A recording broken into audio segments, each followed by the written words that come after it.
Hello and welcome to Dancing Geek podcast. My name is James. I'm known online as Dancing Geek, and assuming you have show notes next to you, below me here, then you can see all the info for getting in contact with me there. Otherwise, just head to anywhere, the YouTube channel, the Ravelry group, or the blog at dancinggeek.co.uk. So today, I have a lot of community-based stuff to go over, but before that I have a pile of whips sat next to me and some lovely slash enhancement to show you all. Yes, that's right, 3 lovelies. Ever since Lindsay from Countess Ablaze, who is Countess Ablaze rather, mentioned that I'd called her lovely a lot, I've suddenly realised how often I use it, and it just kind of sits there in my head as, wow, I say lovely a lot. So there we go. So there's going to be a lot of community stuff at the end. To start with, however, I can show you my whips. So, I'll save that one for later. Here we go. Okay, so this is the sort of test knit, a test knit, it's not sort of, it is the test knit that I'm doing for the Bartley pattern that Carty, not Katie, Carty from Pionan, indeed, who is Pionan? Why do I keep saying from? I don't know what's going on there. She designed this cowl, and it even says at the bottom, I've done this before, but it just makes me so happy to do this. I'm going to show you it again, because on the bottom it says inspired by James Bartley, so it's named after me and inspired by me, and it makes me very happy because, well, if other than the very flattering nature of it, one of the things that I random life story, just jumping right in at the beginning of the podcast here. When I came out to my dad, he was mostly okay, but he didn't really know what to say. And so one of the first things he said was, "So no little Bartleys then?" Because I've only got my sister. And his thinking was she would get married, take on the other guy's surname, and then the children that she would have would not have the surname Bartley. Now there's a whole load of assumptions in there, and almost all of them are false. Well, certainly to date they're all false. Both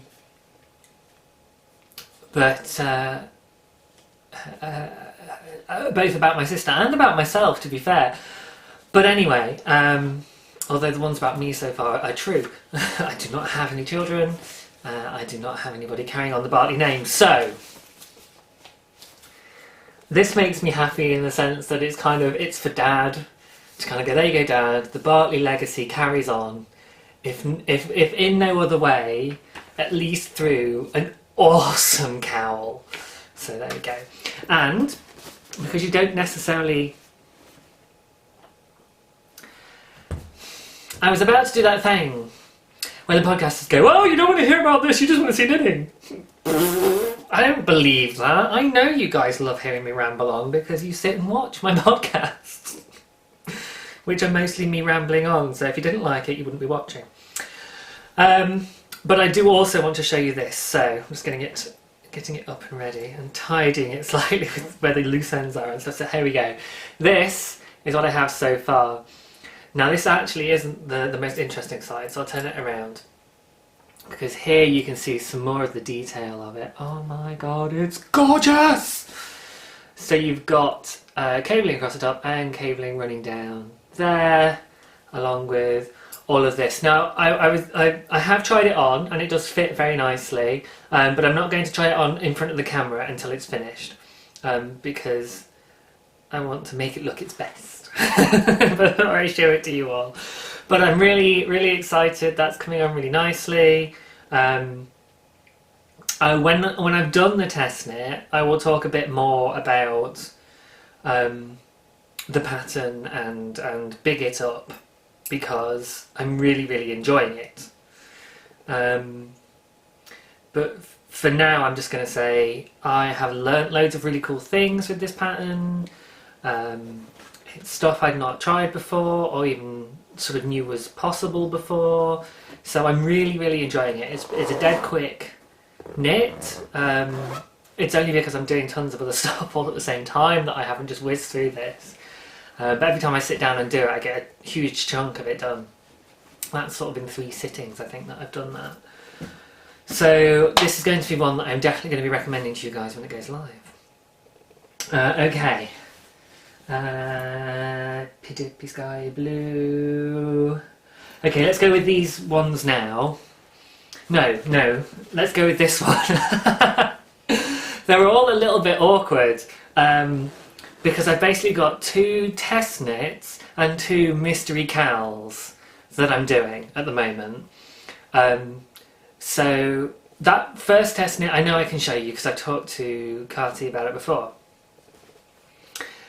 This test knit, I haven't spoken to the person that I'm test knitting it for about what I can say on the podcast. I meant to. I thought about it several times.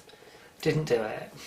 So there's not very much to show you, so I'm gonna show you a teeny tiny corner of it, and then I'll show you the yarn. So this, that's what I've done so far. Yeah, it's not very much, but this is the yarn that I'm using. So this is the Socks That Rock that I got in my last stash enhancement, and now the label's off, I can show you it a little bit easier. There we go. And thank you. I sort of didn't quite know what half the information on here was. And somebody let me know that rare gem, it says rare gem mill ends. And rare gem apparently means it's a one-of-a-kind dye lot from Blue Moon Fibre Arts in the Socks That Rock registered trademark type. So yeah, and the mill ends might explain why it's quite a random 128 grams, although it says 4.5 ounce, so maybe that's normal, I don't know. But I'm assuming it means this was a one-of-a-kind colourway and this skein happened to be sort of a bit of an odd skein on the end, which is awesome because it means I get a bit more of it, which means I can do this pattern. The pattern actually calls for a little bit more yardage than I have with this, but the designer has said what to do if it looks like I'm running out, because it will still work. So I imagine that as a result of me saying all of this, the designer will kick my butt and just say, James, you can totally just be talking about this stuff. Probably. Or alternatively go, no thank you for not, because ... But I'm hoping that the conversation that I need to have with them will come out as a result of me recording this podcast. So that's 2 of the widths, and the other 2 are mystery knit-alongs. So I signed up for, I don't know why I did this, and I'll talk more about the repercussions of this after I've shown them.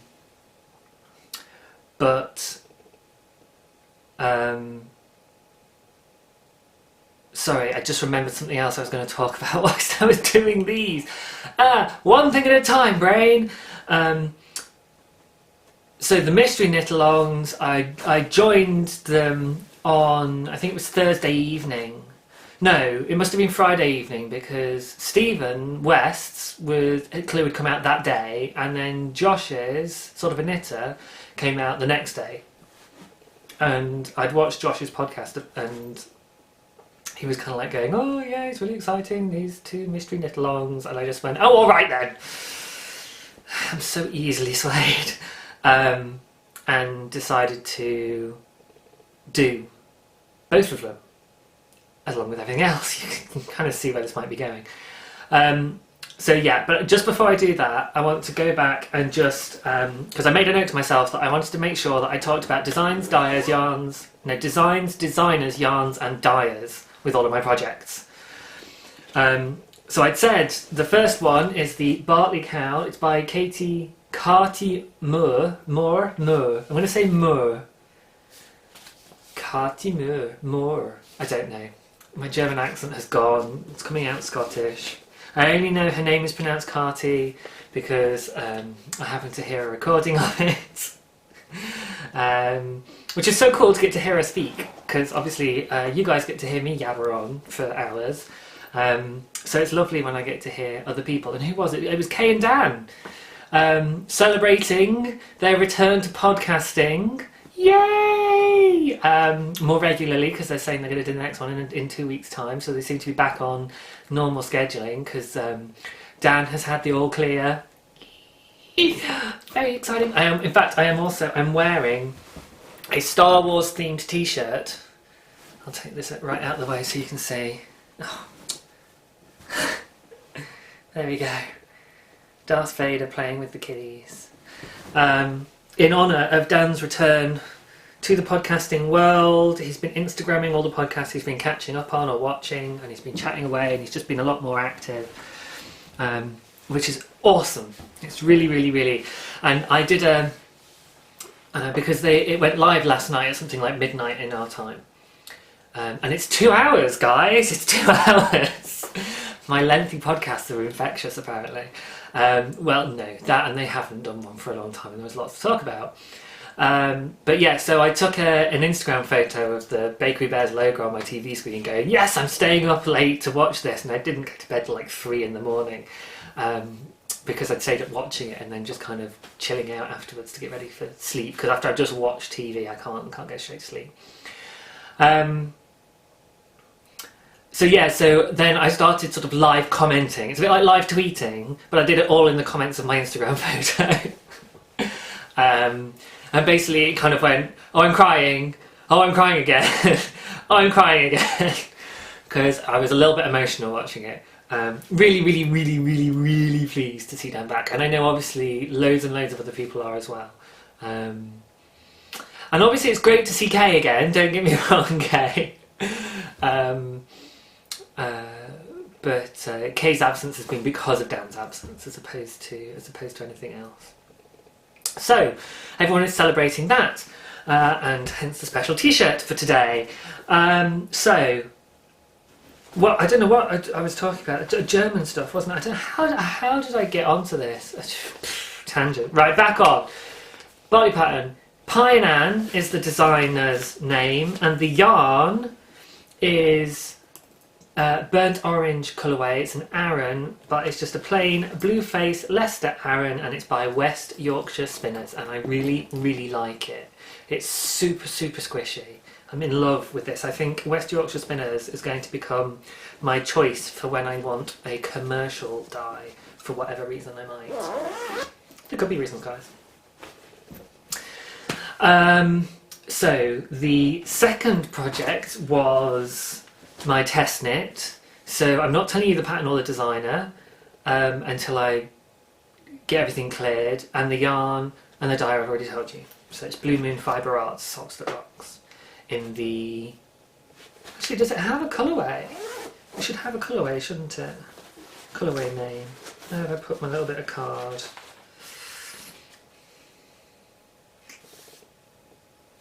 Nope. So I guess rare gem just means a random die or something, and they're all called rare gem, maybe? I don't know. I don't know because I don't know very much about Blue Moon Fibre Arts or Socks That Rock. I've heard people talking about Socks That Rock, so I got very excited when I saw it in the D-Stash for Alex, who you should go and check out. The links in the last episode's show notes. Check out her D-Stash to help pay her vet bills. So I don't know. I haven't looked, and right now I'm just happy playing with it because it's lovely. So, right, now, don't worry, I meant to say I'm not going to show the mystery knit-along stuff without a spoiler warning, so there might be people going, oh, can I watch, what's going on? And I should have said something a lot earlier, I apologise. So the next two things I'm going to show are the two mystery knit-along projects by Stephen West and by Josh Ricks, who is sort of a knitter.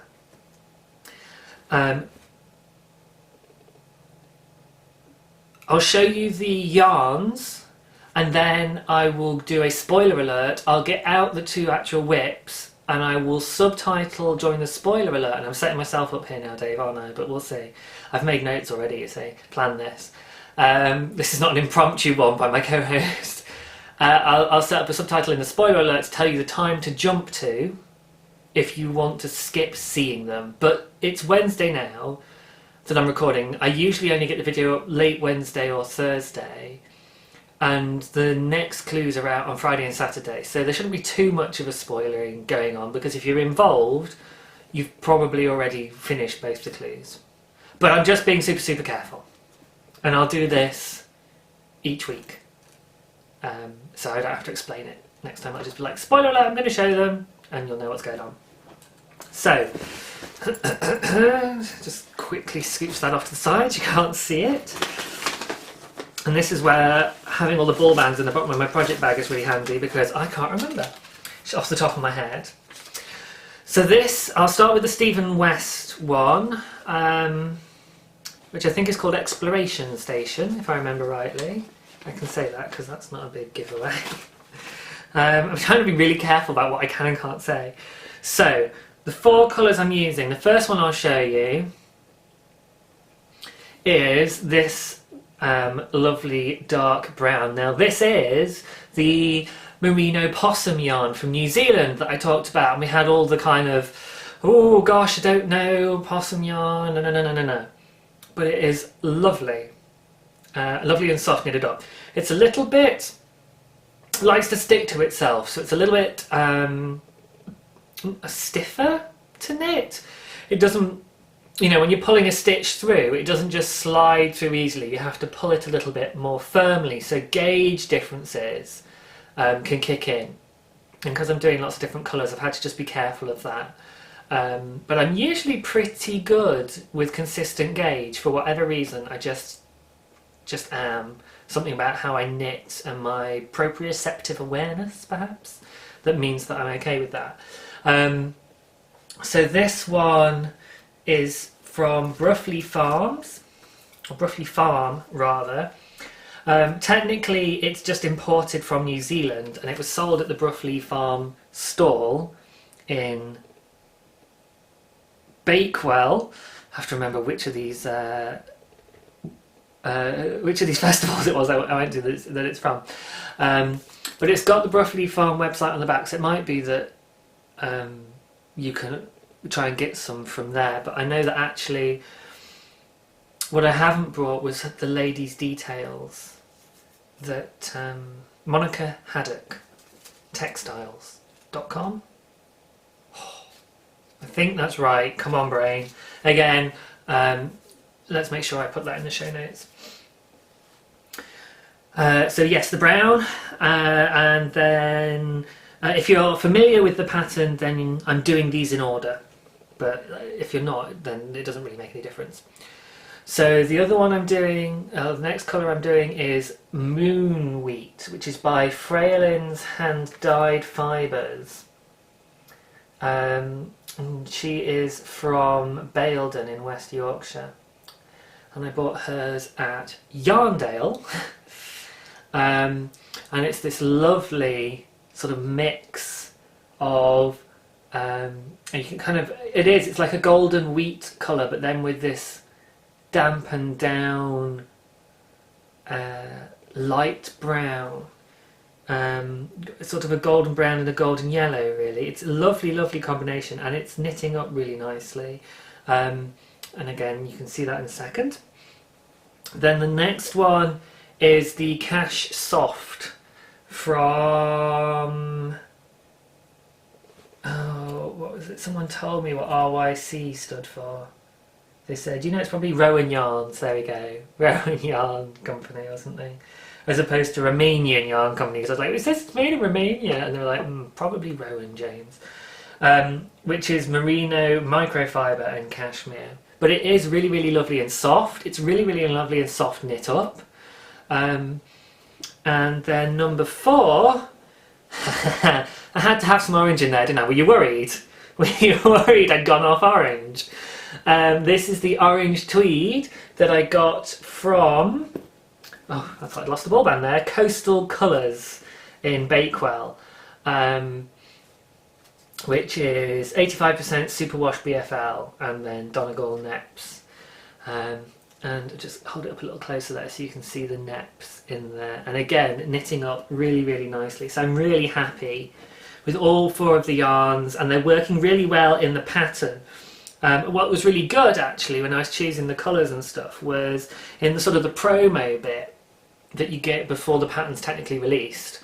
So if you sign up and buy the pattern beforehand, there's like a promo bit that you usually get. Well, at least both of them had this in. I say usually, like, you know, these are my first MCALs, but they both had a promo bit in it first. And they came with info about the pattern and suggestions for picking colours and stuff. And in Stevens, he talked about how to pick the contrast yarns. So it's like a contrast yarn and then 3 colours grouped yarns. I don't think I'm giving anything away here. So I'm going to keep going. And he talked about how to pick it, and I used his technique, and that meant I changed my mind. I think I said this. Did I say this last? No, I can't have said it last week because I didn't even know. I wasn't even looking at it last week. I must have said it somewhere else. I don't know. But it made me pick a different yarn, and I'm really, really glad I did because it works really, really nicely how it is at the moment. So I'll pop that to one side for the moment to show you when I show both the actual whips. But I shall grab out of Josh's, which is called Glaciation, the 2 yarns that I'm doing his in. So it was probably on Instagram that I said something about those colours with Stevens. This cake is...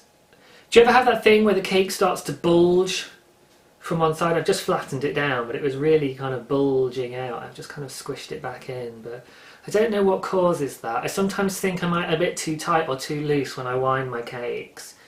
So I end up with this weird thing on top where some of the strands pop over, and here they're popping out. So it's like the centre's got pushed. So this is all bunched up and this is all splurted out. Which isn't great, you know, I'd want it to hold together. The yarn will probably affect it, and the speed at which you do it, and the tension at which it's going in, and all of this stuff, you know. You know how actually when you get down to it, it's actually quite complicated. But anyway, I am using as my light colour, which is the first colour. Again, Josh's notes taught you about how to pick your 2 colours. I'm using, that's why I'm looking at the ball bands and going, it's not right, and that's because I'm looking at the ball bands for the other MCAL. Dear James, get with it. So this one is You Can't Take the Sky From Me, which always comes through in my head with the musical accompaniment of the theme tune to Firefly and Serenity. No, it's a theme tune to Firefly, because they don't use it as a theme tune for a film, really. They did that. Did they have the music in the film somewhere or something, I think? Oh no, they did that with Veronica Mars. I'm not a huge Veronica Mars fan. I've seen a bit of the TV programme. I was like, but my sister really wanted to go and see the film because she'd watched the TV programme. And the film obviously didn't use the TV series' theme as the title theme or what have you, because it doesn't really work, which makes sense. But she was kind of going, oh, they've not used the title theme music. And then in one of the scenes, there's a band playing music, and they're playing the title music, I think, because she suddenly went, oh, and everyone laughed, and I was like, okay, there must be a thing happening. So yes, this is You Can't Take the Sky Away. You Can't Take the Sky From Me. It is superwash BFL with nylon 75/25 from a little bit sheepish.co.uk, which I got in Bakewell. And the darker colour, yes, is Beware the 73rd Year from the 12 Caesars collection Nero month, because it's basically 12 Caesars over 12 months, and 1 month was Nero. In Lady Persephone sock yarn, which is 75% BFL, 25% nylon. Yeah, this one's superwash. Yeah, superwash BFL and just BFL nylon mix. This one is definitely softer and slicker when knitting. This one's a little bit grabby when knitting, like the merino possum mix. But they both work absolutely fine. There's just a difference. Again, it's a gauge thing when you're knitting the two together. And absolutely loving these two together as well. Look at that. Oh, now I bought this to kind of do a sort of a neutral and crazy colour combination type knitting thing, and I'll talk more about that in the community section because it's something I really like and I've been spotting. But in this case, when I was looking at the shawl, I thought, you know what, I'm going to just use it now with this really nice green. And I don't know why, I just went with it. And then it turned out that Ellie from FO and Dye also was doing grey and green. So we're doing matching shawls with Josh's MCAL, which is really kind of cool. So we're sort of doing our own little mini knit along within the knit along, which reminds me actually I need to post up a picture and send a photo over to Ellie. I've very nearly finished it. I have to do a little bit of tweaking. Oh, I don't want to put it away because now I can say spoiler alert, and if I hold my hands kind of like this, then hopefully I can get the subtitle to kind of magically appear. I don't know how to control where it appears, it just appears at the bottom of the screen. Fast forward to this time if you don't want to see the shawls. Okay? That was your warning. Right, so everyone's like, just show the shawls already, James. We're not fussed. But somebody might be, and I hate spoilers. I hate spoilers. I love surprises and I hate spoilers. So I wouldn't want to do a spoiler for somebody else. It's got 2 yarns attached to it at the moment. So this one isn't quite finished, just like Josh's. Neither of them are quite finished. But this is Stephen's. This is Stephen West's Exploration Station. Check it out. Isn't that just gorgeous? So as you can see, in this first clue, the sort of contrast colour is being used to make the lines, and then the 3 complementary colours are in the wedges. It's a really fun design. It's one of those clever designs where once you've done the first wedge, all the others are like, oh right, yeah, it's just the same thing. You need to check 2 numbers. Basically, you go, okay, in this version, what are these 2 numbers? And then you can just knit it up, which means it's great for whizzing through whilst I'm watching podcasts and stuff and not going too wrong. I say not going too wrong because, you know, you do still make mistakes if you're not completely concentrating. And when you get on to X number, like 200 stitches roughly already, clue 1 of 4 has 200 stitches. Oh my god, this is going to be so big. Then of garter stitch you need to be able to switch off a bit. So I've been using one of my cute little, let's just get it to refocus, there we go, one of my cute little stitch markers that Alex gave me from her Etsy shop, spinningandstitching.etsy.com. To kind of mark a point in the pattern so that I really don't have to think at all. I just go up, now time to turn, and there's things happening, but I don't have to look for them. They come naturally as part of the knitting process. So yeah, that is Stephen West's Exploration Station, and I really like it. I really do. I think this is going to be awesome. It's very bright, but it's a Stephen West, so you know, I had to go for something quite in your face, otherwise it wouldn't feel like I was really doing a Stephen West pattern, because I've admired his stuff for quite a while now, as in a few years, and I've always been like, oh wow, his stuff is really confident. And I certainly wouldn't have had the confidence before doing the podcast to wear something by him. So I'm really excited now that I do have the confidence to just wear my knitwear out and about and not be worried about it because of just coming and doing it on here and feeling really safe doing it, and just recognising that I really like wearing my stuff, and it expressing myself through my knitwear is really cool and really fun. So yeah, that is going to get worn. And then Josh's, it's a little more calm and quiet, for obvious reasons, because one, it's only 2 colours, and 2, neither of those colours is quite the bright orange. Now this is on a shortish needle, which just means you don't really get the shape of it. But if I hold up this much, and I'll do a bit of a reveal in parts.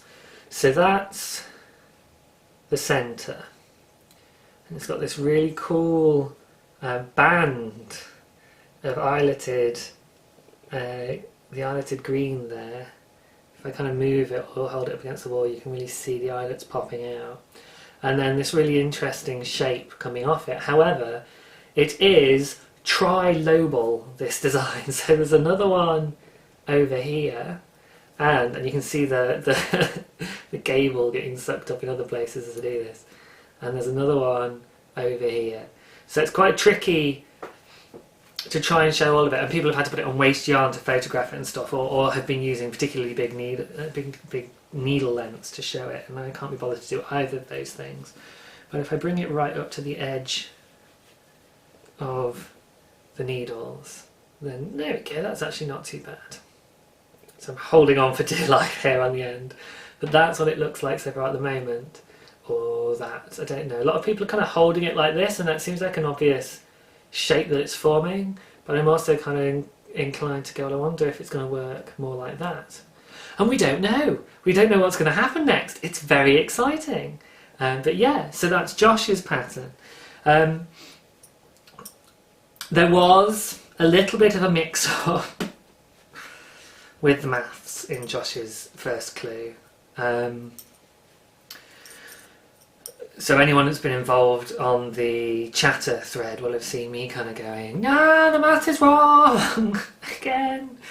But I absolutely love the design, as always with Josh's stuff. I'm really excited to get to just finish off. There's just a row to finish off now that the math is finally right, and to get to clue 2. Right, so that is all of my whips. And you should be joining me back now if you decided to skip the spoilers. And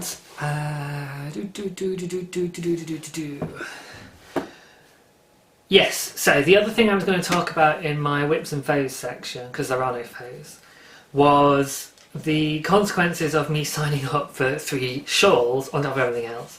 And it's a fairly obvious consequence. Basically, I'm not going to hit deadlines. There's a whole bunch of stuff that I wanted to make that I'm not going to be able to get done. So I'm just going to put these away in the appropriate project bag whilst I'm talking.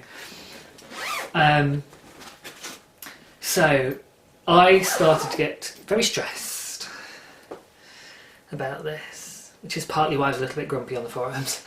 And I just realised, what am I doing? Why have I signed myself up to knit 3 more shawls when I already haven't even got around to starting my Christmas knitting? And I'm just, what am I trying to do to myself here? So clearly I was trying to play out some kind of weird psychological process. But I've caught it, and I'm stopping it. So I'm just going to let go of anything that is causing me stress. One of those things is one of the works in progress I was doing to prepare for the knit-along that I mentioned last week. I realised that it's going to take me a lot longer than a week to do all the preparations that I want to do, and when I was speaking to Ellie again from FO and I,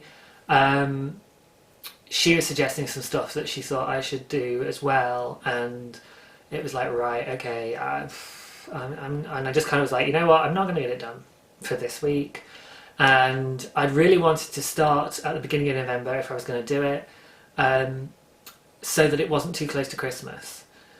So I think for my own sanity and for the sanity of you all as well, I'm going to postpone the CAL, until the new year. I still want to do it. I want to make it better than it is at the moment. I kind of got excited and was like, yeah, I'm going to do a CAL.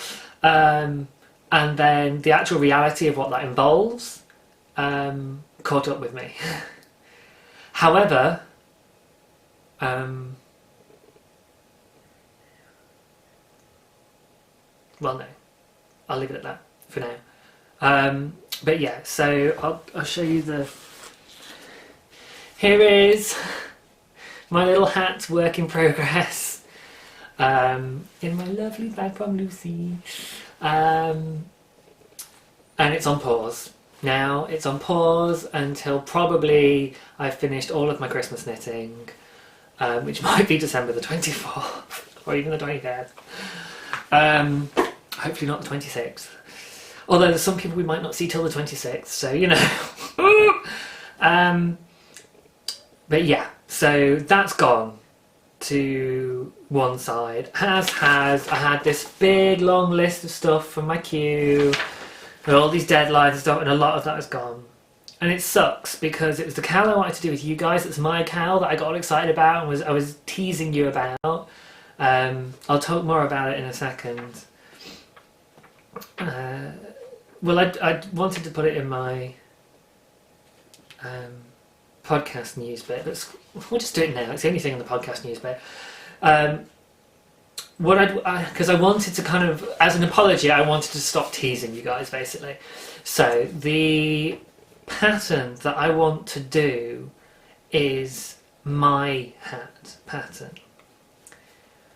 I put this together a few years ago when a friend asked me to make him a hat, and I was like, I have no idea what size his head is. How on earth am I going to do this? And I really didn't know how to pick a pattern.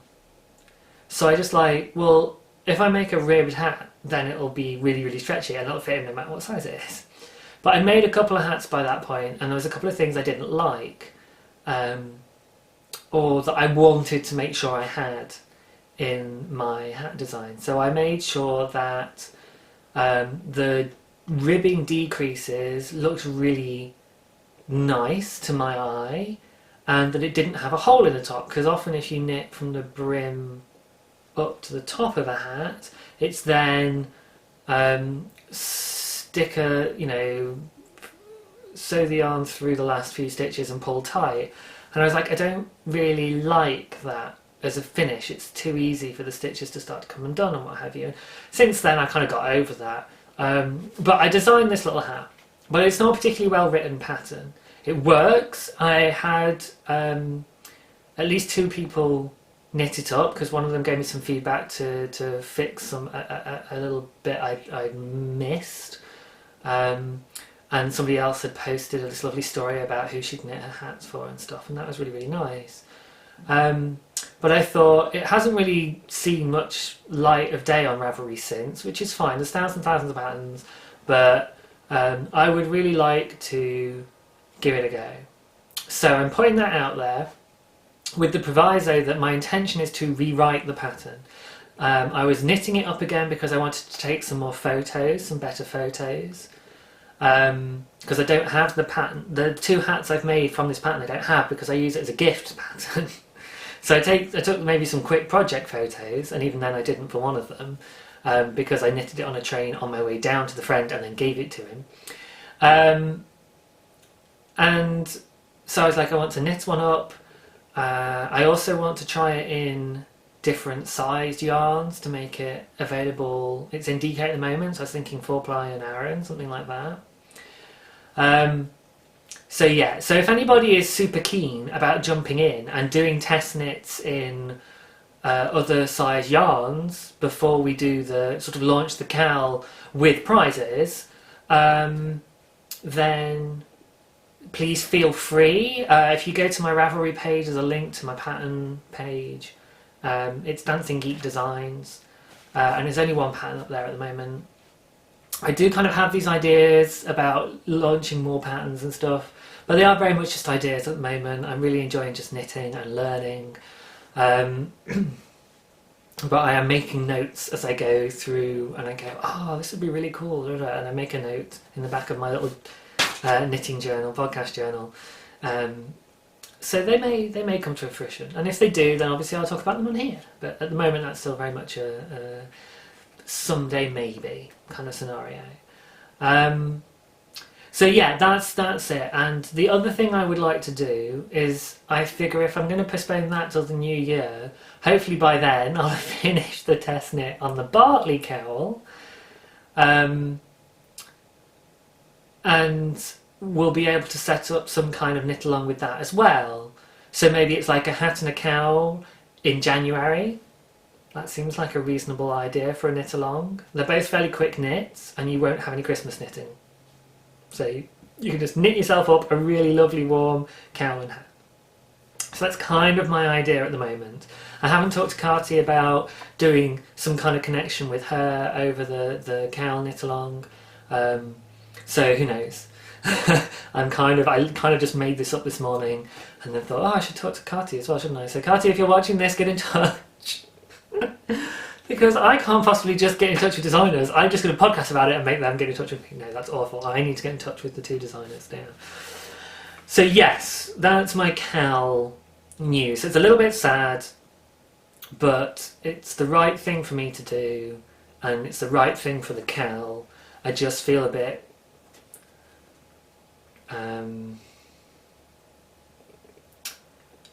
nonplussed with myself, I suppose, that I let myself get carried away rather than really thinking about what was it going to involve, and I didn't really plan or prepare. I just declared it to the world, and then reality's kind of come back and gone, no. So I'm really, really sorry, because I shouldn't really have said that without knowing that I was prepared. It's not that big a deal. It's not like I'm, what's it called? Flogging myself with guilt or anything. Don't do guilt. Just penitence. So anyway, new priorities for knitting. They're going to be knits that are for something that somebody else is relying on, or is for somebody else. So by that I kind of mean my test knits and my Christmas knitting. The two mystery knit-alongs are what I actually showed. You'll notice I haven't cast on any Christmas knitting yet. I really, really like them. I really, really still want to do them. So I've already got 4 things on the go, and I'm going to try and get a 5th one being one of my Christmas knits.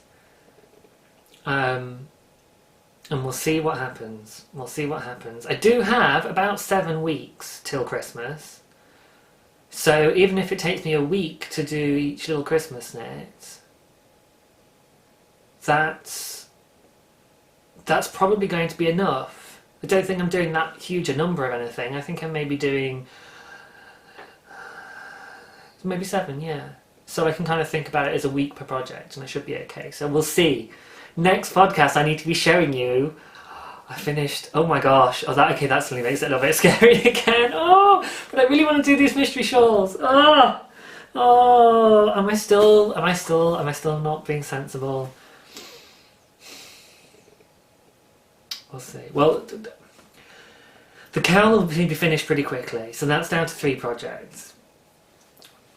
So maybe that's okay.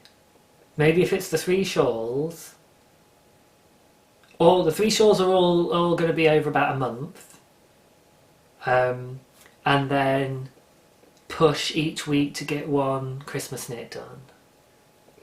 Okay, well I've still got to finish the cowl this week, but if I pick one of my easier Christmas knits for the first one, then that'll get me going, and then I'll try and do a hard one so that I don't save all the hard ones up until the end and be absolutely bricking it. Oh dear, you can see this is how prepared I am, right?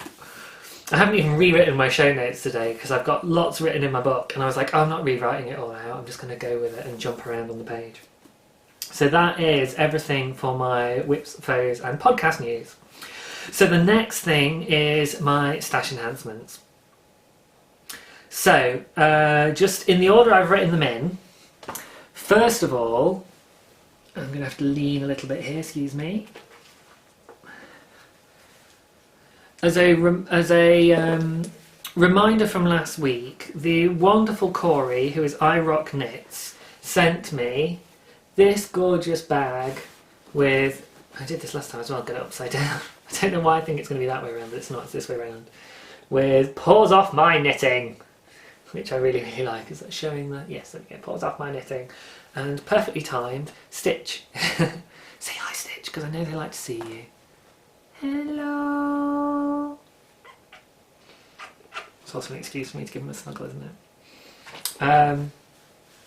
She sent me this, and then the next day after I recorded, because this came on the Wednesday, the next day after I recorded, I got the second half because she said she was sending me two. Sending me another. And it is this beauty. Holy moly. Check this out. So this arrived on Halloween Day. Perfect, right? This is from Brown Dog Bags, who are on Etsy. Now originally, they kept with it some info about the bag. And then of course, I started 2 new projects. So I was like, oh, this bag, I need to use this bag. And I can't remember what I've done with the little info, which is like the little logo and stuff. So if I show you the tag, it's not quite the same, is it? But there we go. Don't know if that's focusing, I can't see. Yes, it is. Okay, so Brown Dog Bags, little label on it.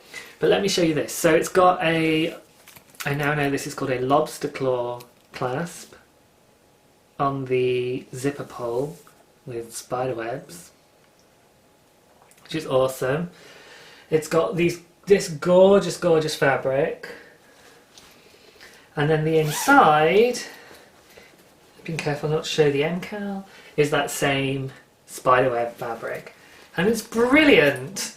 It's Halloween-y and it's bright orange. Just, oh, I love this. That was so cool to get. So thank you, Corey, again for the second of my 2 little gifts. There was in there, from Brown Dog Bags, a lovely little note to say it was from Corey. Some Tootsie Rolls, which are apparently hard, like sucking sweets, hard candy, which confused me because I didn't know what they were, but that really wasn't what I imagined. But there was this cool little sticker as well that I wish I don't know what I've done with it now. So it's probably sat on the side in the front room next to all the bags and I've just not thought to bring it. But can't be perfect, can we, guys? Something's got to go wrong. And Rory is meowing outside, but I'm going to make him stay out for a little bit longer. Oh, I can't do it. You see, I say that and then my heart just goes, don't do it, James. That's so mean. But he is going to complain when he sees Stitch, so we'll see. Rory! Trying to stop Stitch from going out at the same time. Come on, Rob. There we go.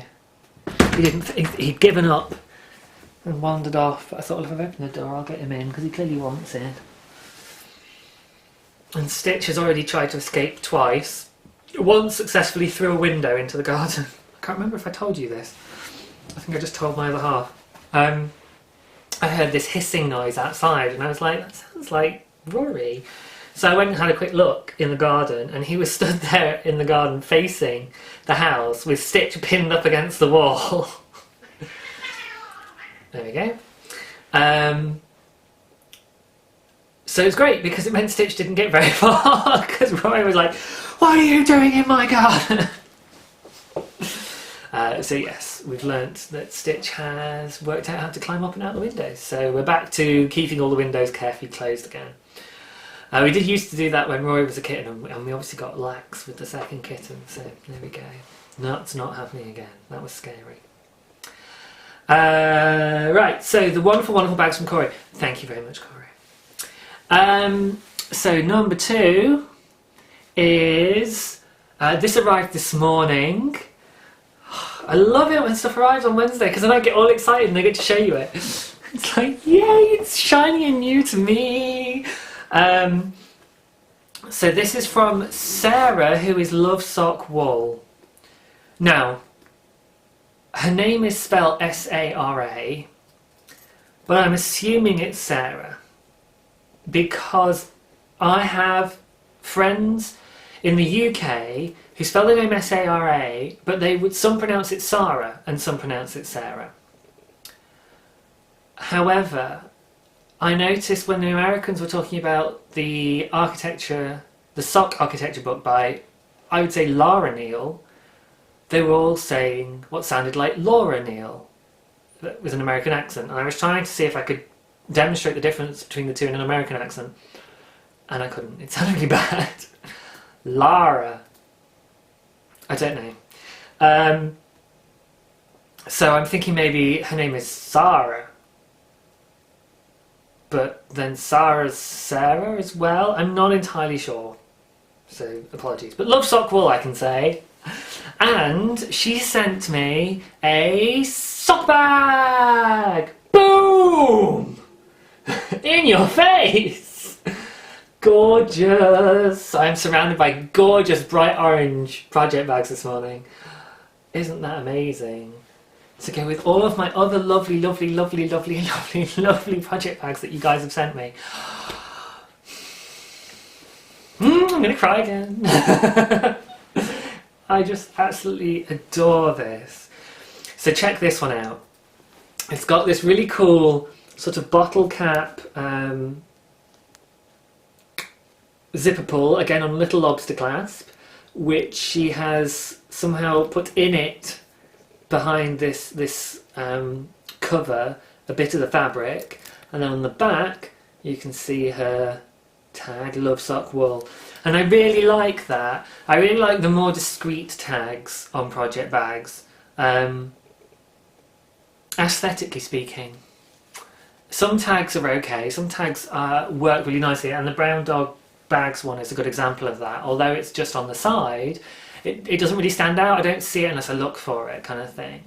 But I've seen some project bags with massive, great big, clunky tags on the side that really don't work with the bag, and I'm kind of like, not a fan. So yes, she sent me a project bag with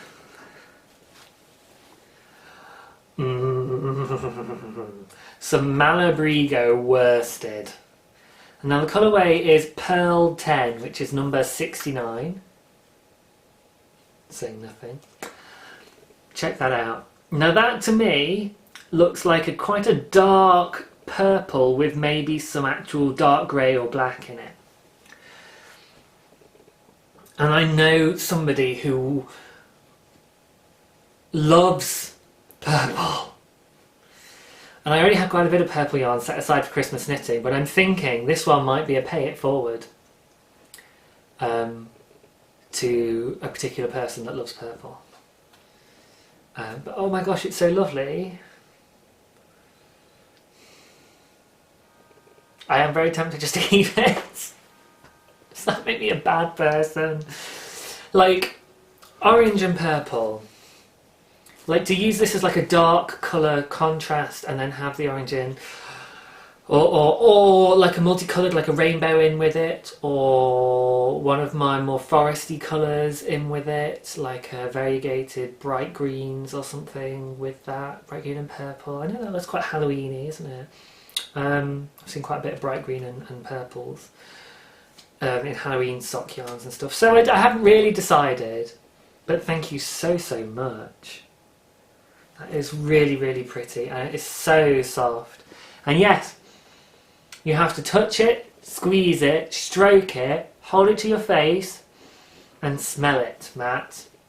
But you have to do it with proper yarn, okay? Don't do it with like 80% acrylic. It doesn't work. So it's Matt from Apple Blossom and You I'm speaking to now, if you don't realise this. Because I mentioned something about I sniff yarn, I think as a comment on their podcast. Where he was like, I don't sniff yarn.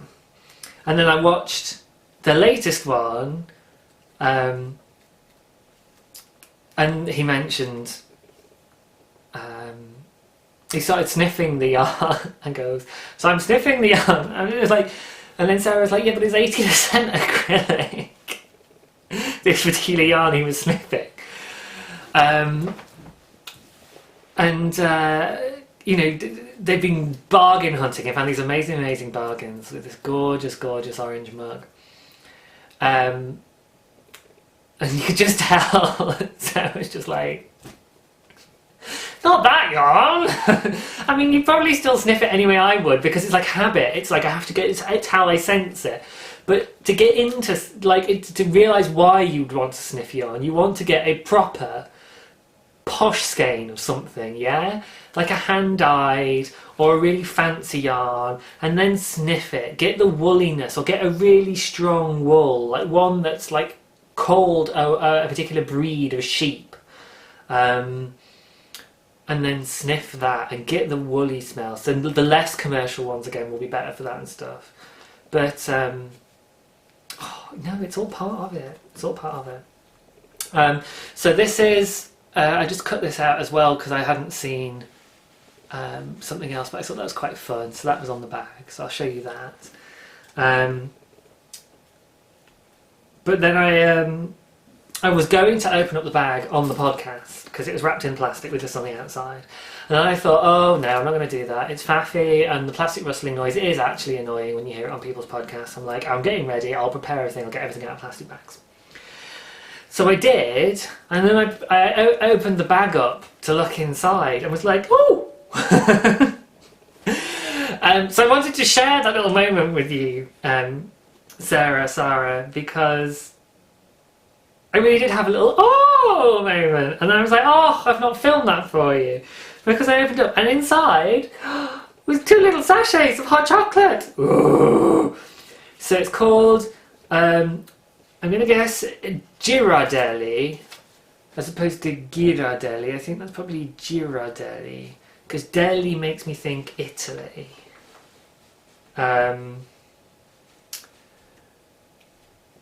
I mean, it's an American company, but from San Francisco. Founded in 1852. Well, there you go. That's quite old for America. So it's an American hot chocolate, which sounds quite exciting.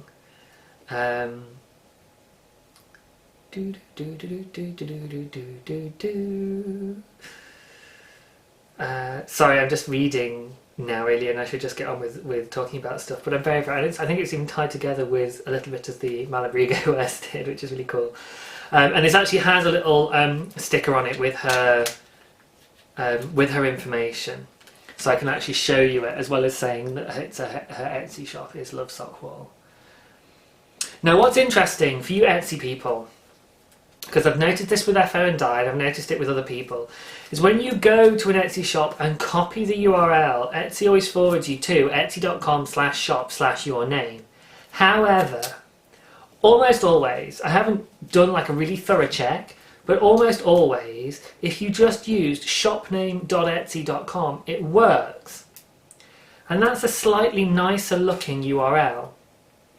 So, you know, it's easier for people to type in if they're copying it off a card, for example, like that.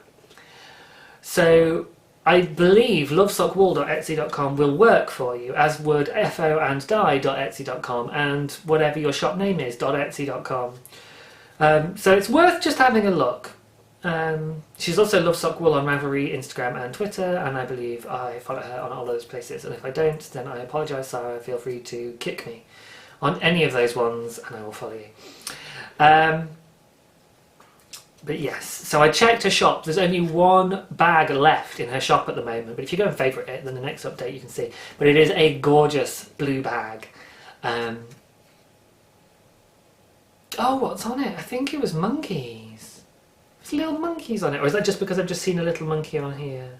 Oh no, that's not a little monkey, but I thought it was a little monkey. But I think maybe it's monkeys on her bag. I don't know. Now, I've said it's a sock bag, but if you can't tell, you know, it's bigger than my head. So it's not just for a sock project. This whole skein of worsted is in here. which is 100 grams of worsted, with plenty of room in there for more stuff. So, you know, it'll take a shawl, possibly even a 3-skein project without any problems. It is a quite sizable bag. So I love, and she also gave me a little note. Isn't that cute? Isn't that lovely? And I feel a little bit bad, just because she does say in her note about the yard, she says, or if you want to use it as a gift away for the podcast, feel free. And part of me was, you know, I have to fess up here really. There's a little bit of guilt, because I'm like, yeah, I could totally do that, couldn't I? You guys have given me so many lovely things, and I could totally give this yarn away, but I don't want to. I just don't want to. I really like it. However, to assuage my guilt and to reassure you guys that I'm not this horrible miser that only wants things and doesn't want to give anything away, as well as having mentioned last week the badges, which are in the process of getting sorted out. The person that I have paid to make them has not got back to me about my designs. Now obviously it's only been a couple of working days, but I'm a little bit like, hello, I've paid you already, this is prepaid stuff. So I may have to get a little bit fussy about that. But we'll see. I've got kind of payment protection type things, so I'm not too worried. But we'll see what happens. But as well as those, there's some other bits and pieces which I want to show you guys later. So there are some things for me to give out, but I don't think I'm going to include this lovely, lovely skein of yarn just yet. Because I like it too much, and I want to maybe give it to somebody very special. So, third is I got my prize. It arrived this morning as well, so I got 2 little parcels this morning from the Kimmy Knits podcast. Now that's not Kimmy Knits as in Kim from Come Knit With Us. Hi Kimberly, hi Samara. Hi Sam and Kim. But rather Kimmy, Kimmie hyphen knits, is Kim from Knitspin Fibre podcast. And she had a giveaway, and I was drawn on that to get some lovely wooden buttons. So I'll show you them. I can't really hold them all up at the same time. So there is one, and I got 3 of this kind. There we go. That took a second, didn't it? Apologies. It's always a bit painful in your eyes when you're looking at a podcast and it's not focusing properly. Come on, stay focused. Stay focused, camera, stay focused. You can do it, you can do it. There we go. So I've got 3 of these, which are the slightly smaller version. And then I got one very similar, but let's try and keep it in front of my palm so it stays focused. One like that, just a slightly different wood, but similar design, but slightly larger. And just to compare the 2 shapes, yeah, you can see the size difference there compared to my fingers. But so thank you very much, Kim. I have received them. I shall try and remember to...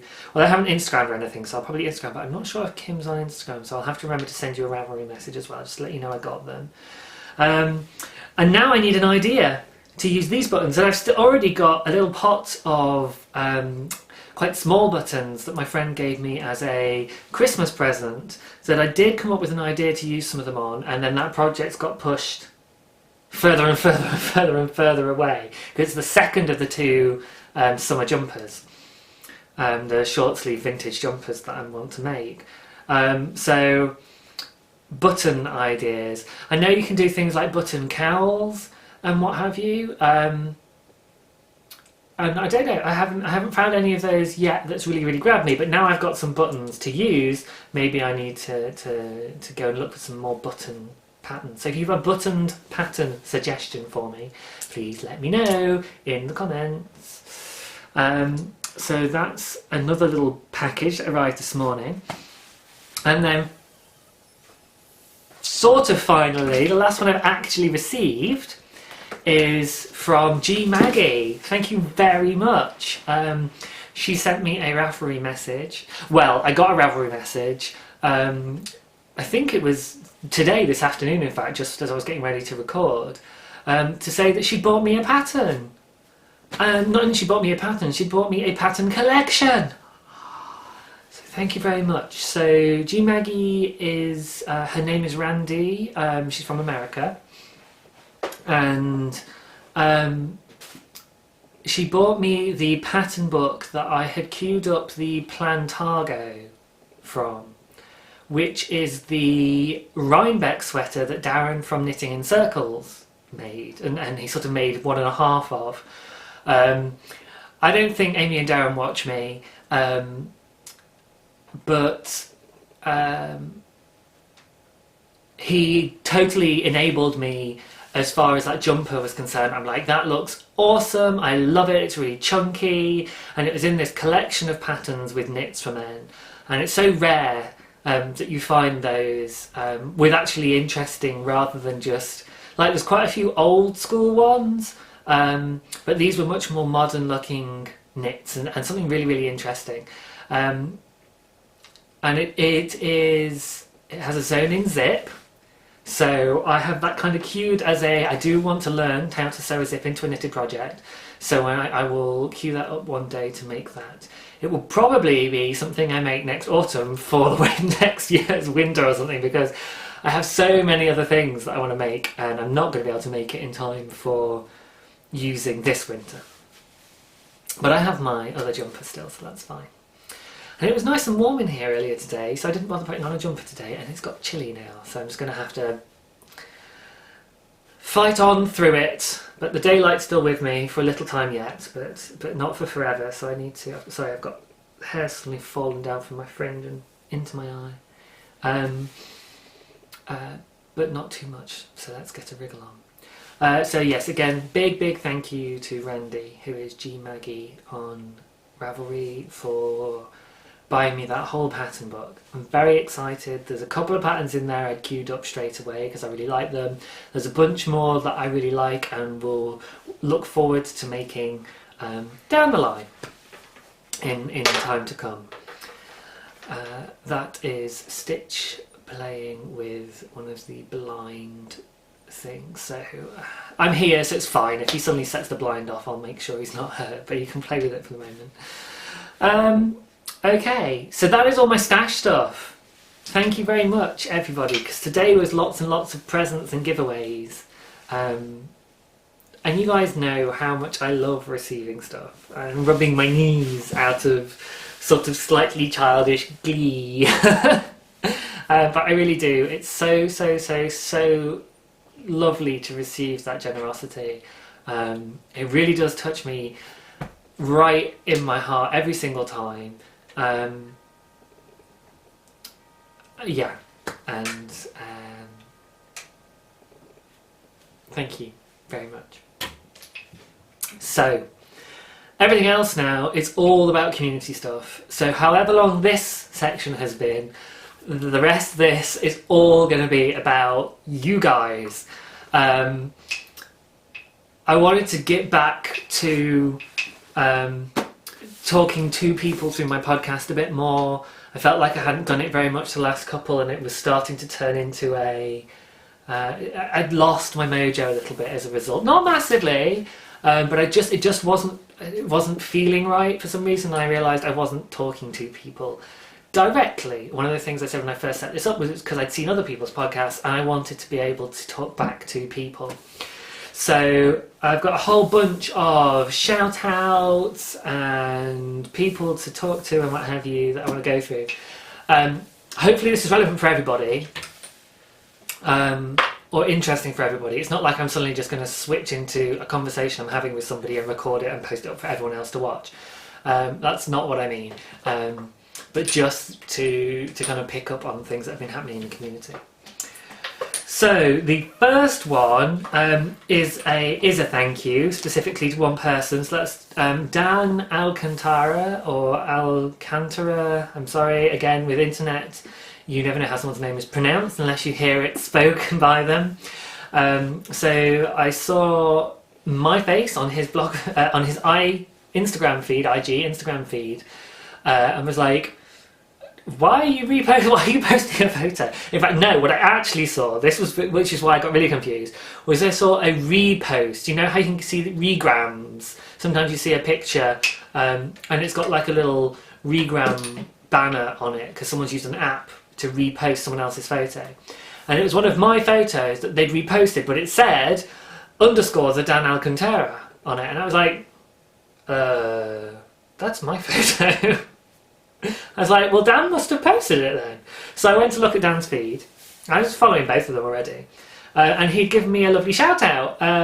He's doing a feature on his blog. Oh, I didn't write down his blog name. But his Instagram name is _ the Dan Alcantara. So it's as it sounds, Alcantara. And it's something like yarn over, but it's not quite that, I don't think. But that's kind of what's in my head. But he has a blog anyway. He links to it on his Instagram profile, I believe.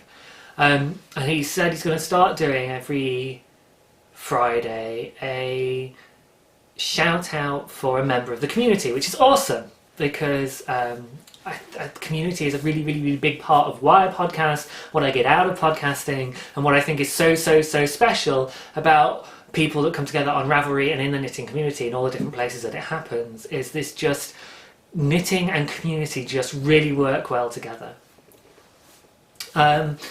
So it was a big thank you to Dan because he kicked off with myself, which was such a kind thing to do, and he gave me a big shout out and lots of love for the podcast. And as with everybody who mentions my podcast, they always say, be warned, they're long episodes. But now I'm not the only one, okay? Because Bakery Bears did a 2-hour update. 2 hours! And it's worth every single second. As I hope you think mine are. And I know that some of you will say yes to that, so you don't need to reassure me, because I know some of you guys have been so wonderful about saying that you absolutely love the longer podcasts. And others have said they struggle or they skip sections, and that's absolutely fine as well.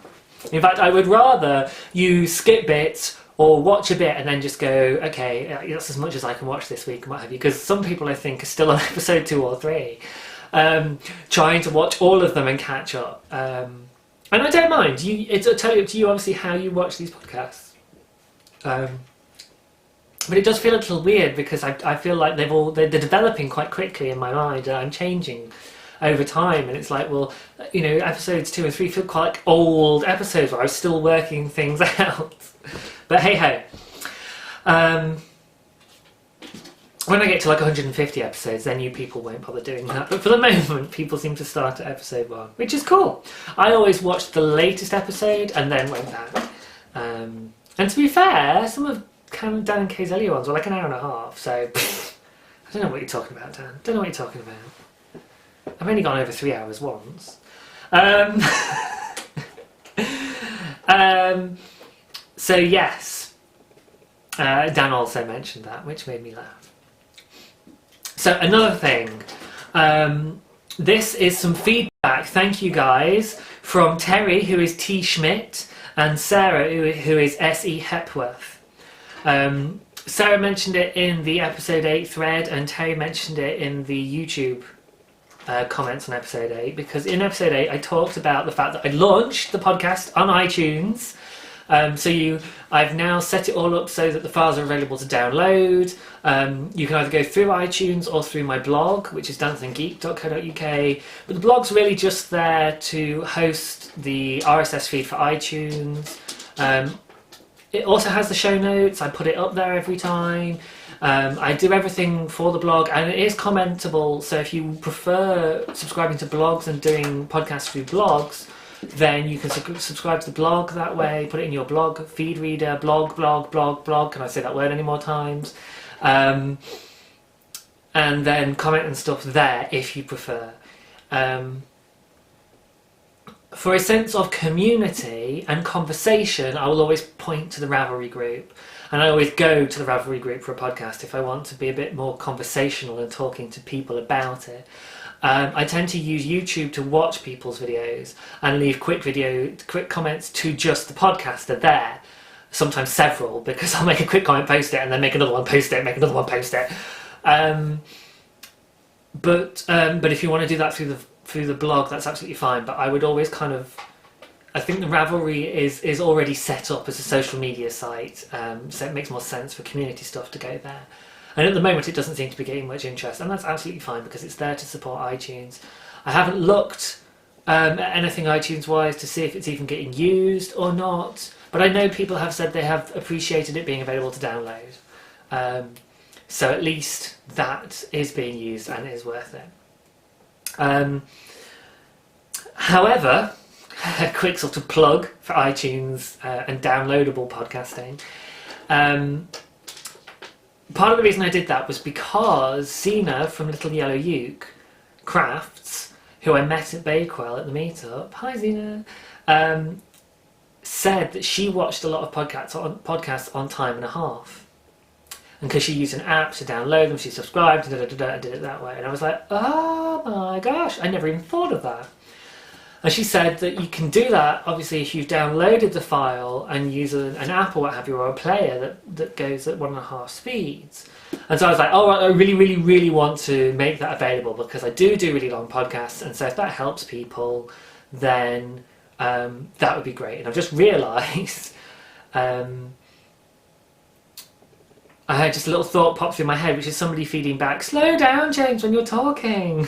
You enunciate well for a native English speaker, for non-native speakers to listen to, but you talk a little bit fast. And I do. I get excited, and when I get excited, I ramble really quickly. So I'll try and remember that going forwards. However, Terry and Sarah both got back to say you can do time and a half in YouTube, and this was amazing, and it is what I have been doing for a lot of podcasts because it works. I don't know why, because I can't do audiobooks and that kind of thing, but if I've got video with it, I can process the information much faster, and I think that's because I can see people talking. I'll often not read lips when I'm in a conversation with people, but I will focus on their mouth when I'm in a conversation with people face to face, because it really helps me to process the information. Seeing what people are saying, I can process it much better. And in fact, I find I can lip read when my other half's got his programs on and we're watching different stuff with headphones on. If I turn my headphones off because I'm not listening to anything for a bit and I glance over, I'll often comment on what he's watching, and he's like, can you hear it? And I'm like, no, I've just read their lips on screen. It's very, very basic stuff, very obvious stuff. And obviously facial expression and everything else and the context of what's on screen makes a big difference. And it all works together, but it means I can process that information quite fast. So because I am subscribed to, I think at last count, 95 podcasts. No, wait.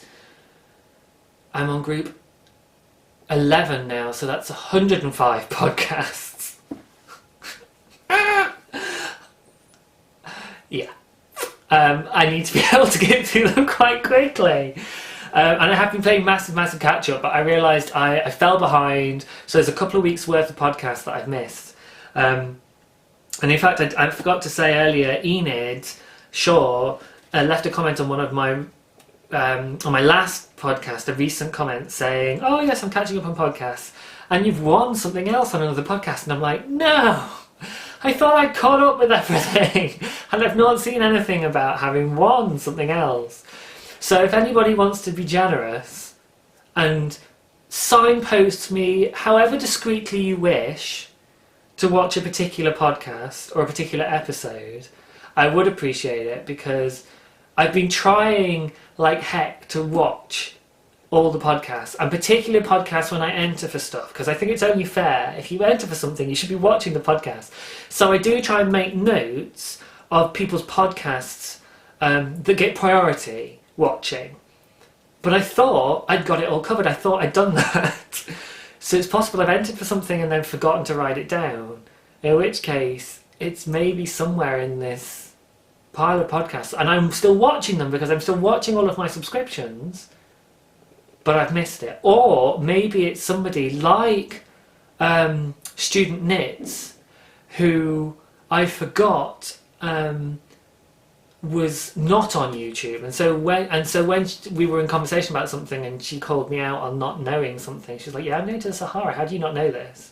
I've been talking about it in my podcast for ages." And I was like, "I haven't seen a podcast by you for ages," and it's because I'd forgotten that she had it on the website. So her last two are on YouTube now, and I'm subscribed, so I've watched those now. Well, I've watched her last one now, and she's over in the Sahara at the moment, I believe, trekking across it, raising money for the Alzheimer's Society, which is awesome. So if you're feeling like you would like to donate, you can go to her Just Giving page. So she is Student Knits. Her actual name on YouTube isn't Student Knits, but if you search Student Knits, you should still be able to find her podcast. And have I made a note of her in here to do a shout out to? I don't think I have. I don't think she was one of the ones I made a note of. So I'll make a note now to put a link in the show notes. So you can just go and look in the show notes then, can't you? So link to student. Sorry, this is very boring for you. I apologise. Link to Student Knits for AS Just Giving. There we go. So if you would like to, and if you do, you get entered for a knit-along entry. It's a knit-along, but the entries are actually charitable donation entries. So if you donate, for every £5 you donate, you get an entry in the kennel or something. Or maybe if you knit a hat, then you can then get entered. I'm not entirely sure how it worked, but it made me smile. But obviously she's raising for charity, it's fundraising, knit-along. So I thought, yeah, that's it. That's you know, it'd be a bit cheeky if it wasn't for charity. I think it's okay if you're doing it for charity. Yes, so obviously I apologise to whoever it is that I haven't spotted that I want to give away through your podcast. Genuine apology, because you know, I've watched a couple of podcasts where people have gone, so-and-so still hasn't got in touch, and you're like, oh man, you know, you've entered, and then you've kind of let it slide, and then I've gone and done it. So, you know, I'm sorry, that's my bad. So if anyone can help me out, and I will go and apologise. And hopefully I will come across it somehow. But I did a massive catch up over the last couple of days, and I checked my priority blogs, and I thought I'd watch them, but I'm going to go and do a double check. But still, if somebody could help, that would be great. Wow. Okay, move on, James. That's only feeling like a very boring thing to talk about on here. So, oh, poo. I thought I'd done all my really careful prep, and I just realised I've missed one. Oh, how annoying. So I will have to save this one for next week, because I haven't done it, but that's fine, because there's quite a lot of shout-outing here, so there's another chunk of shout-outing I'm going to do next week. So just know that if I don't do you today, it might be because I'm planning to do you next week, because I do love you guys. So I'm going to asterisk that as I missed it out. Okay, so just had a quick pause so I could actually say hello, which is a nice thing to do, isn't it? It's an unusual week this week, hence the interruption. So where was I? Oh yes, I marked the shout-outs that I forgot to prepare. So instead I'm going to move on to the next one, which is I just want to do a big thank you to everybody that's posted in the cat love thread on the Ravelry group. Link to the group in show notes. There are some gorgeous photos of your pets. Lots and lots of cats, but all pets are allowed, all furry friends are allowed, and feathered friends, and anything else that basically you think is suitable for people to go, oh, they're cute. Because basically I get to show off my babies on the podcast. And I love pictures of cats. But actually there's been some really cute puppy photos and things like that, and I absolutely adore them. But I just wanted to say a big thank you to everybody via the podcast, give you guys a shout out, and also to encourage anybody who hasn't posted to go and pop a photo in there, because it's so beautiful. And if you guys want to chatter in that thread, please feel free to kind of coo over each other's pets and what have you. I think I posted in there originally that I didn't want to post a reply to everybody because it would fill up the thread with text, but that's just because I felt like I wanted to respond, and I would want to respond to everybody's post, and then it would just be my face, my avatar for this whole stream. And actually it's really nice looking at the photos. But since then I've learned that you can actually go and click a link at the top for pictures in this forum, in any thread, rather, pictures for the thread, and it would give you just posts with photos in. So I didn't need to worry about it, because if I ever wanted, or if people ever wanted to just look at pictures, you could have just clicked that link. So sort of from this point onwards, maybe I'll start commenting a bit more, but then, you know, I feel a bit silly that there's people who've missed out, and so maybe I just do a big post to say thank you, but then that's a lot of work, having to go back and link everybody, and oh, I don't know, stress. So do you know what? What I'm probably going to say is, I love you guys, I really appreciate it. I'm going to do comments from now on. I'm probably not going to go back and do backwards commenting, because that just feels like silly work. But I don't want you to think that means I don't really appreciate it, because I really enjoy when you guys get involved in the group. It means a lot to me. I'm just writing these in the order I've written them. I'm reading these in the order I've written them, rather. So I'm going to come back to the group a bit later, because I know there's something else in there. But JB's Stash Buster, I'm going to do another shout out for this. So on JB's Fibre podcast, again, I'll link below to her group. She's having a Stash Buster along. And basically, if you are doing any project with Stash, so basically you haven't bought the yarn specifically for that project, but you're using up yarn you'd already bought and just had in your stash on a project, right now, for any reason, up until something like December the 20th, that's enough to get you an entry. It doesn't have to be a finished object, it doesn't have to be anything. Spinning counts, crochet counts, knitting counts, weaving almost certainly counts, because if it's using up stash.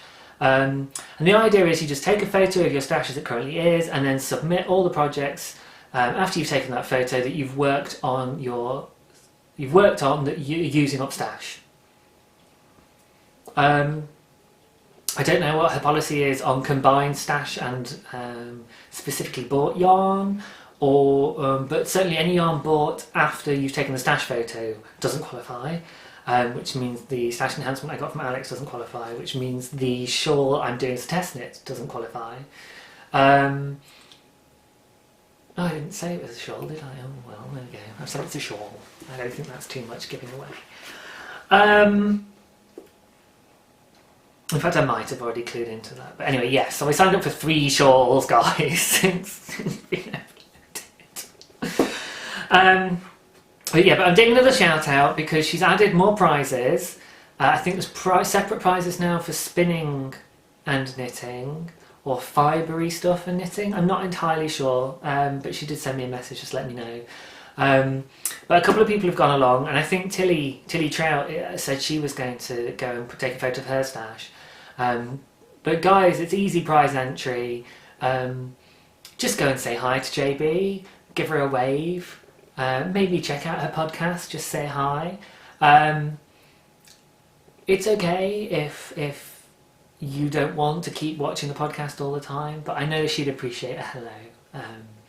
So please go over and give her some love. So another shout out, this time for another thread in the group, which is the what were you working on whilst you were watching the podcast thread. This is a thread that, oh crikey now, can I remember? Manda something, and her avatar is a beautiful dog that I want to say is maybe a spaniel of some kind, or it's sort of got floppy ears and it's brown and white. Manda Jane. Ha! Kick yes. Kick yes? Well done, brain. You can't talk, but you can remember somebody's Ravelry name.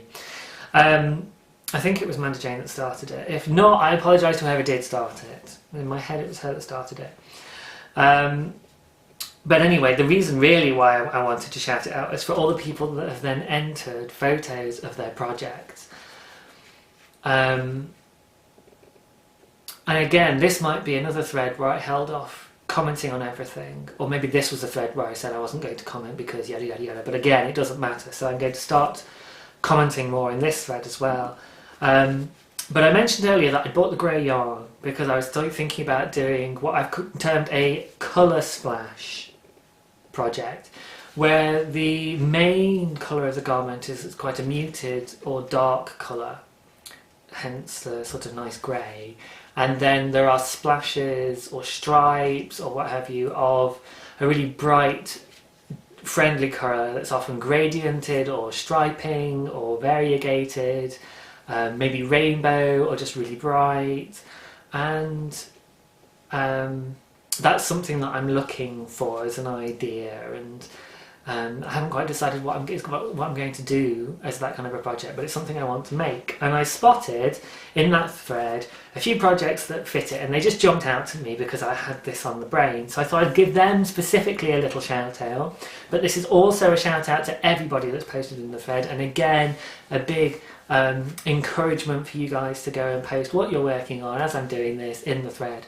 That includes and has included photos of cooking that you've done, photos of housework that you've done, or mentions of housework, just whatever you've been up to. So come along and just let me know and let others know, chat about what you guys have been up to whilst watching these epics of podcasts. Some people did several different jobs or several projects over the length of a podcast or two, which isn't that surprising really given how much I talk. But it would just be really nice to see more in there. But thank you very much to the guys that have already posted in there. So there was a shout out for Before Sunrises cardigan. That's quite a recent one, where she's done this cool kind of like swished photo, so it's blurred, and then a sort of a still photo. And that's a lovely dark one with these rainbow stripes, which is really nice.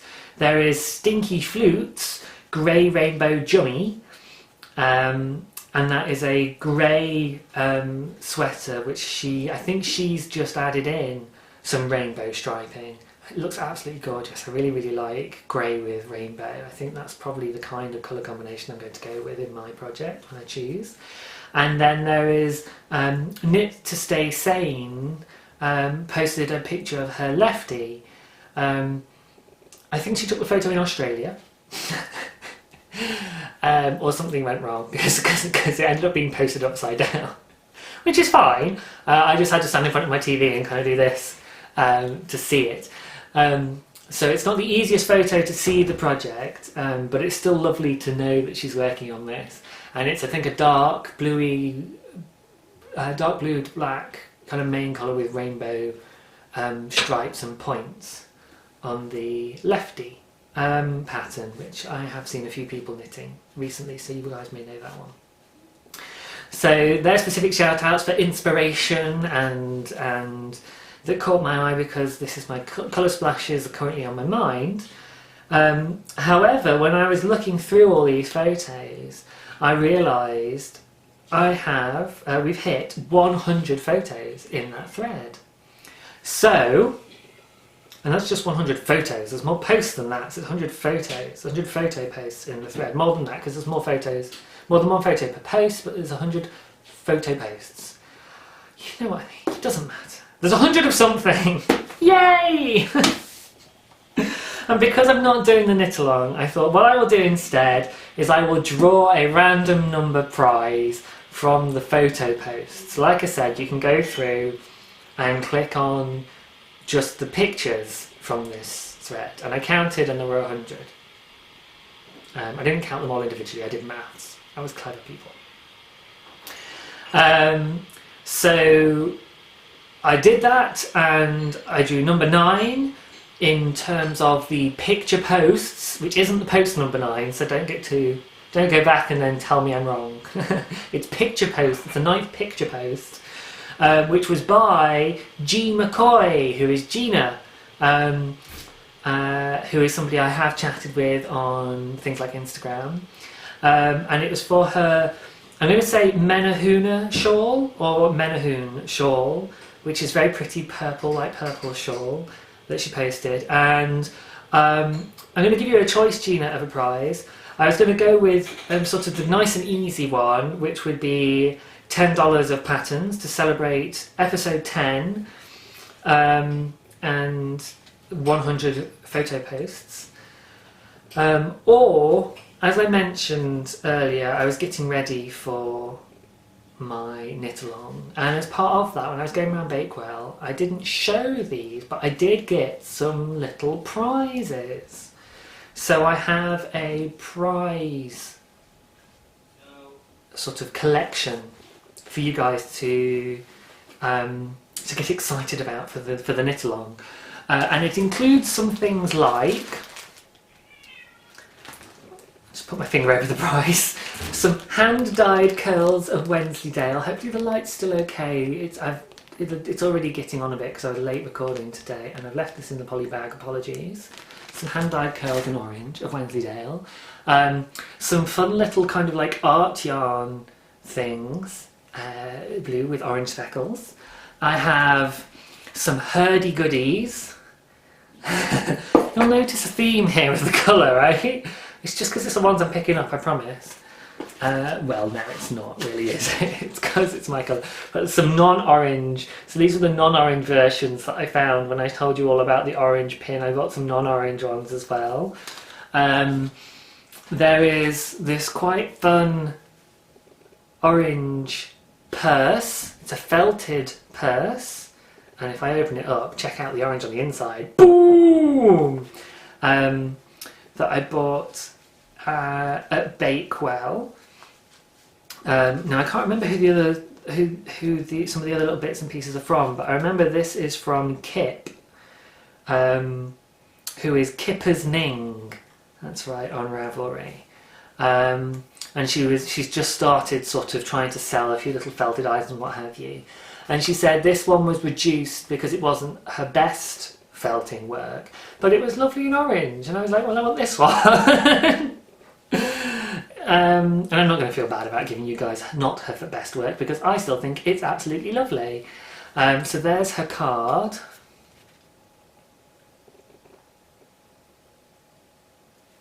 And yeah, so there's that. And then I'm also including, I did decide I would include the slightly too small for me hat.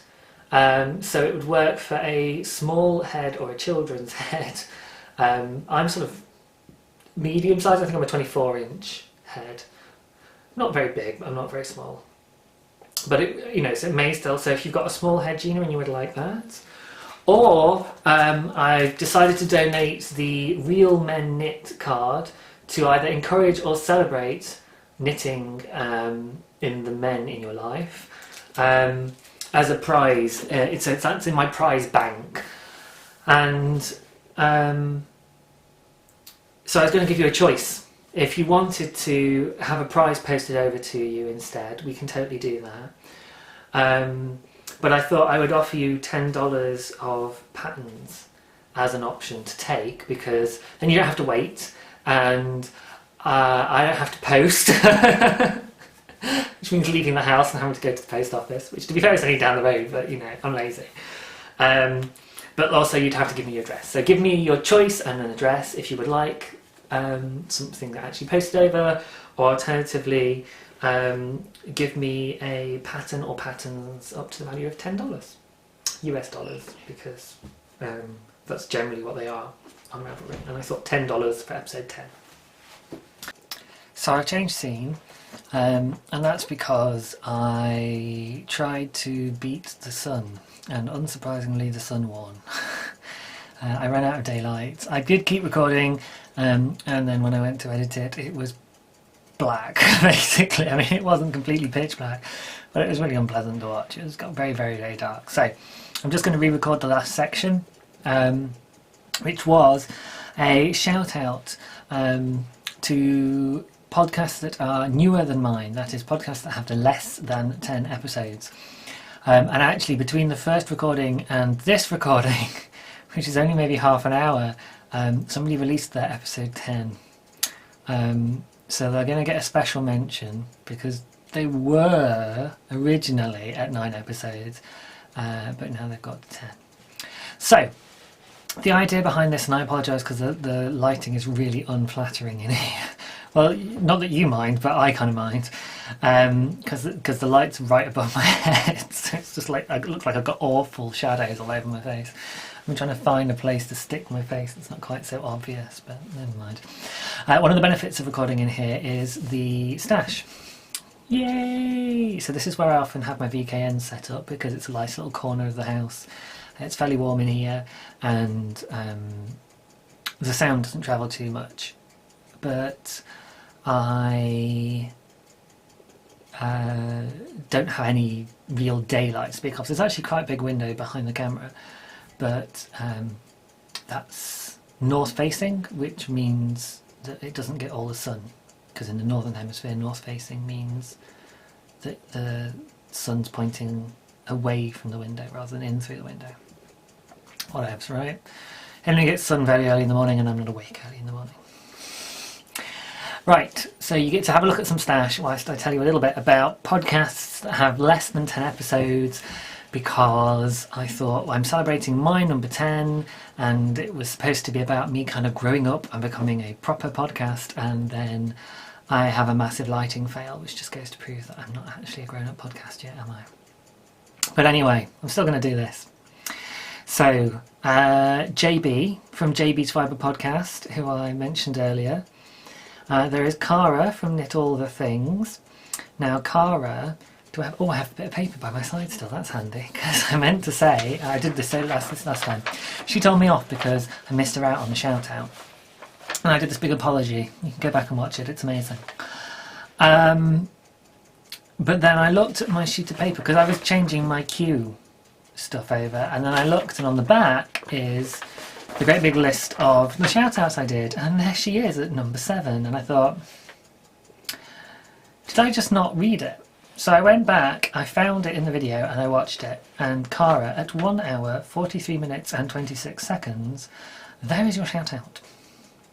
And then you call me out, and then you get me to apologise, and then you demand that I apologise to the form of interpretive dance, all of which I acquiesce to as the nice person that I am. So now I would like an apology. And I am going to stipulate that my apology should be, and I know that you're going to be in the area because foolishly you told me, so I think my apology should be in person in front of the camera. So let's make that happen, hey? There is Amy from Luna Knit, who I talked about before because of the recycled yarn stuff that she's talked about. There is Lauren from Lolly's Knitting Podcast, absolutely loving her stuff. The owl jumper that she wore last time was just amazing. So I definitely recommend her. Lindsay from the Entirely Crafty Podcast is my special mention. Because when I wrote this list, she was at episode 9.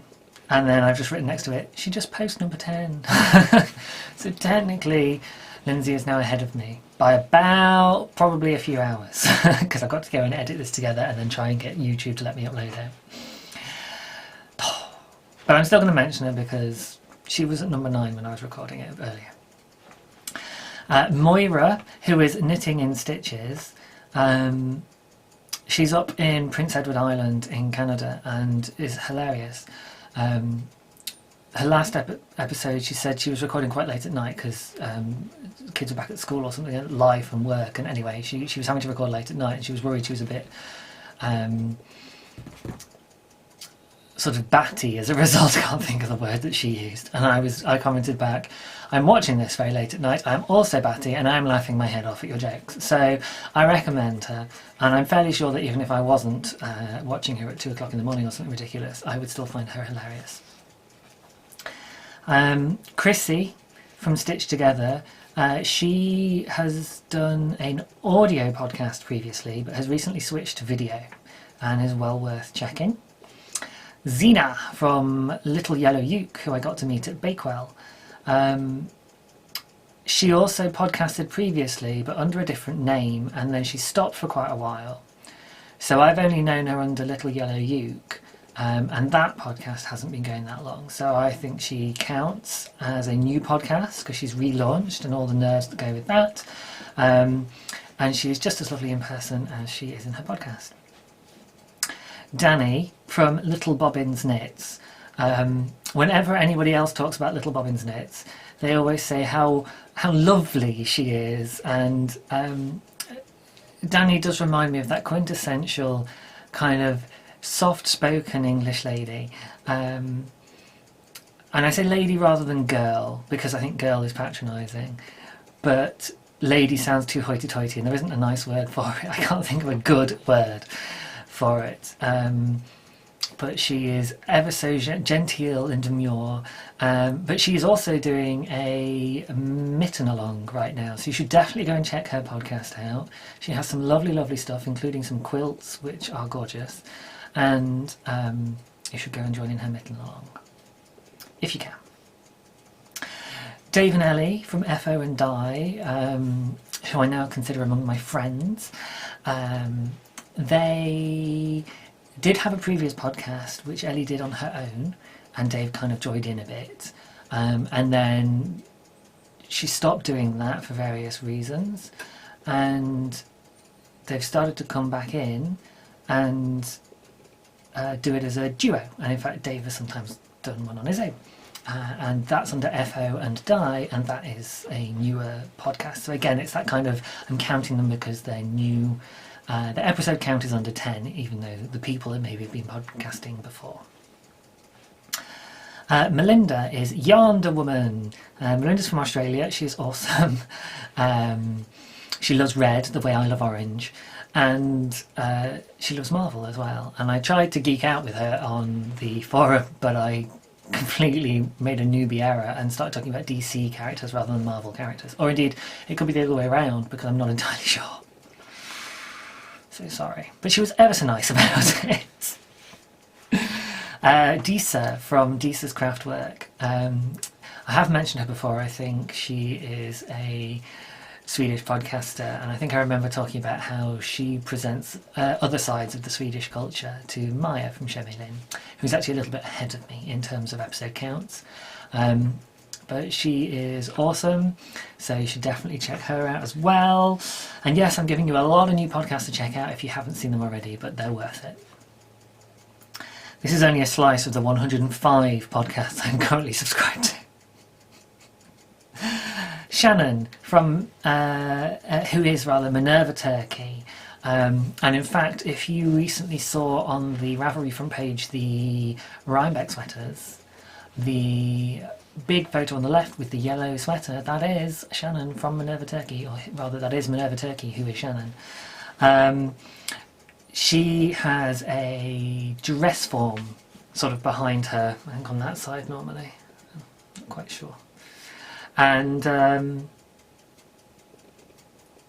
I kind of really want one now, basically, so there's one in my Christmas wish list. Kat, who is Knit Up Girl, and who was demanding, well, not demanding, no. What was it she said? She said, I'd better be watching, because she gave me a shout out in her latest episode. So thankfully I was. And now, Kat, I say to you, you better be watching. Tilly, who is Tilly Trout.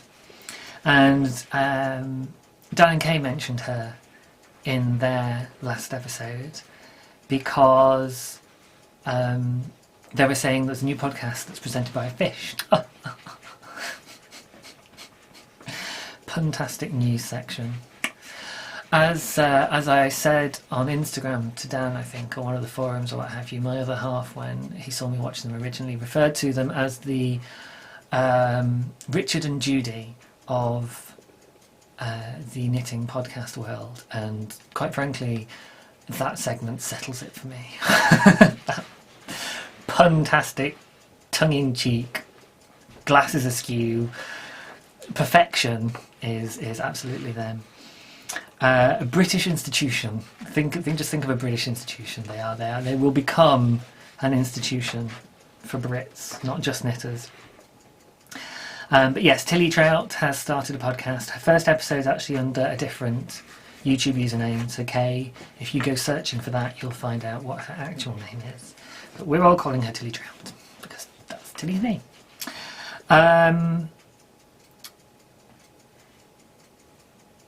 And apologies, Tilly. That's what I was going to say. Sorry if you didn't want me to publicise that, but hey ho. Hey, you stuck a video under your name, so I'm guessing that you're not ashamed of it. Juliana from Juliana's Fibre podcast. She was talking recently about weaving stuff, which was really cool. That's something I want to learn more about, given my aunt's really interested in it and does lots of it. And she was talking about is it the mini looms, where it's like a square and you do your warp both ways and then just weave in between them. I don't really know. But anyway, she was talking about those and other kinds of weaving looms, and she had like an Ashford Traveller or something on a lap and stuff, and I don't know, that's probably a spinning wheel, isn't it, an Ashford Traveller? It was something like that. It was an Ashford something or other. I don't know a lot about weaving, but she is worth checking out, and that was really interesting. And I said last time that something else that was really interesting was because Bunnyfish added at the end of her podcast stuff about spinning, and I just wanted to say to Heather that was really, really interesting. So please do add stuff like that at the end of your podcast, guys. It's really cool to have sort of that informational bit to watch as well, even if it is just added on at the end, like a cookery program. Sally, that's two. Sally from Wool Diaries in South Africa. And I will start with an apology to South Africans, but I giggled through parts of her podcast just because of the way that South Africans say yeah. So yeah, or yeah, is the sort of British pronunciation. But when she was talking to her friends and stuff, and I watched another South African podcast afterwards, Pink Haired Girl Knits or something like that. And anyway, when the South Africans were chatting to each other, whenever they said yeah, it came out as ya, and to a Brit, at least to me, it sounded really, really silly and funny. Because "yar" would be, in British English, "yar" would be something that someone terribly, terribly Polish would say. They go, "Oh, yar, yes, we're just going to the races, don't you know? Yes, 3 of my horses are running this week." And so when these people are chatting away, and they're obviously down-to-earth people and just having a normal conversation, and then they suddenly go, "yar, yar, yar, yar, yar," I couldn't stop it. I just kept giggling to myself every time they did it. So I'm really sorry, and I will just have to watch more of your podcasts so that I get over it. And then last but not least, there is Emma from Chubby Pug Yarn Podcast. And Emma is Distortion on Instagram, and I have been chatting with her, and she has a very interesting job, I think, of being a prosthetics maker. She offers a couple of names for it, and I can't quite manage to say them. That's going to be really loud, isn't it?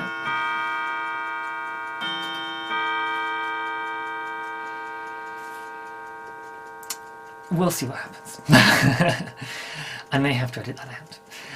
So yes, Emma from Chubby Pug Yarn podcast, Distortion on Instagram. We've been chatting a little bit on Instagram, which has been really, really nice. And it's great to actually see her chatting back. So I actually get to see what she looks like on video and what she sounds like, which is always really nice when you've sort of met someone online to actually get to meet them a bit more in person, as it were. So that was all that I'd recorded as the sun went down and down and down and it got darker and darker and darker, just like the circles under my eyes. I swear I don't actually have the bag quite that big. It is the lighting. And the only other thing I had added on the end was just to say one last hurrah for having the Bakery Bears podcast back and having Dan get the all clear from his cancer treatment.